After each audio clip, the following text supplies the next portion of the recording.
మీకు తుంగభద్ర డ్యామ్ ఏమైంది, కొట్టుకోమైంది, అందరూ ఆశలు పెట్టారు. నేను అన్నా రామానాయుడు గారికి ఫోన్ చేసి మెసేజ్ పెట్టా, రామానాయుడు నువ్వు మంత్రి వెళ్ళండి, మీరంతా ఆఫీస్ వెళ్ళండి, వెళ్ళిపోయి ఫైట్ చేయండి, అవసరమైతే కన్నానాయుడు తీసుకుపోమన్నాం.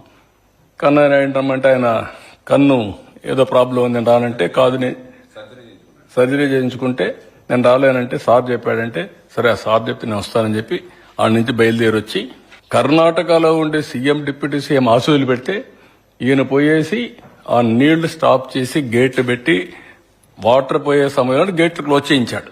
దానివల్ల ఏమైంది, ఇప్పుడు మళ్ళా రిజర్వాయర్ పూర్తయ్యే పరిస్థితి వస్తా ఉంది. 86 టీఎంసీకి వెళ్ళింది, ఇంకా నీళ్లు వస్తున్నాయి, 109 టీఎంసీ వస్తాయి. ఒక 40-45 టీఎంసీ నీళ్లు ప్రొటెక్ట్ చేయగలిగాం. ఇవన్నీ మీకు కనపడవు. మీకు ఎక్కడైనా ఎవడో ఒక చిన్న ఇది చేసి అదే కనపడతా ఉంటుంది మీకు. ఇలాంటి వాళ్ళు చెప్పింది పెద్ద న్యూస్ అనుకుంటారు. So these are all various problems I want to share with you. Through you, I want to share with people.